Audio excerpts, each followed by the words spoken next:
Сәлем достар, қалдарыңыз қалай? Бүгін біз сіздермен ешкі сүтінің адам ағзасына пайдасы мен жас балаларға қалай әсер ететіні туралы мәлімет беретін боламыз.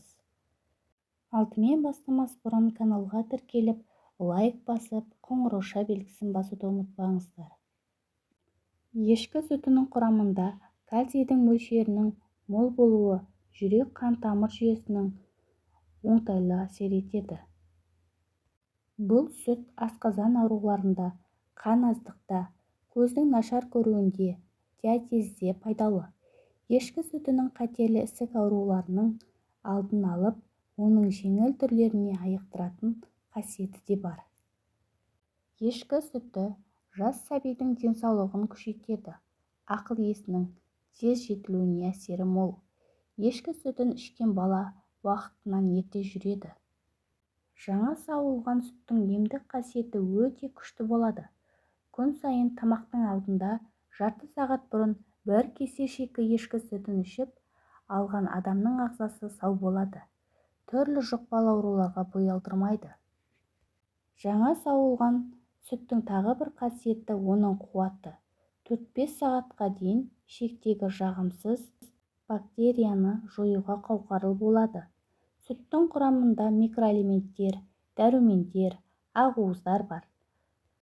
Ешкі сүтін жиі ішетін балалар диатез дертіне шалдықпайды.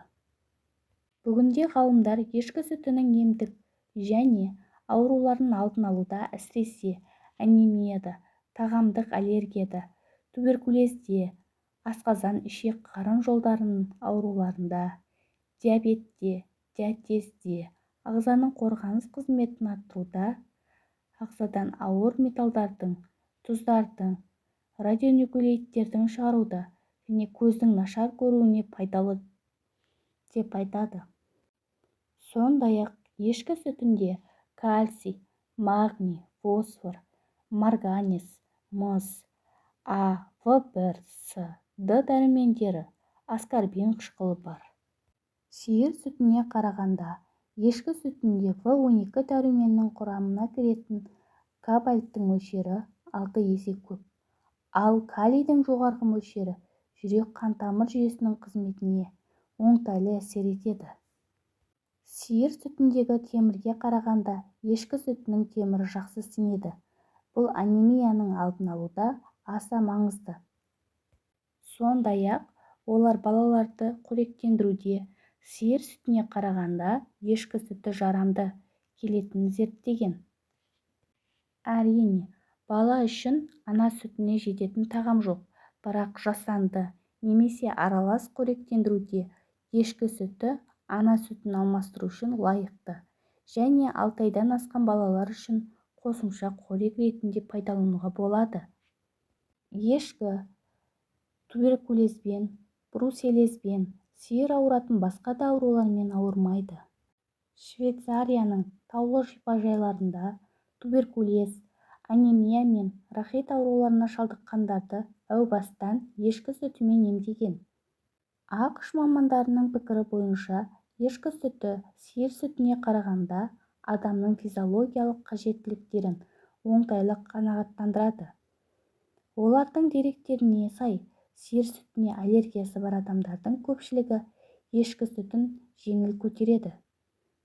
Канадалық дәрігердің айтуынша, ешкі сүті тері мен буын ауруларына шалдыққан адамдардың денсаулығына жақсы әсер етеді.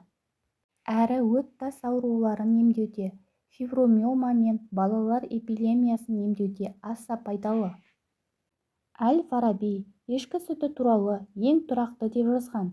Емдік қасиеттерін күшейту үшін оны түрлі қоспалармен, көз бұршағының бұлыңғыр тартуына қарсы, күнжетпен, іш өтуге қарсы, теңіз тастарымен, арпа жармасымен қайнатқан.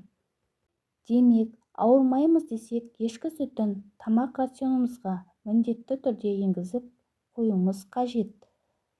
Достар, біздің каналымыз ұнаса, каналымызға тіркеліп, лайк басып, қоңырауша белгісін басуды ұмытпаңыздар. Алдағы уақытта біз сіздермен пайдалы әрі қызықты ақпараттармен бөлісетін боламыз.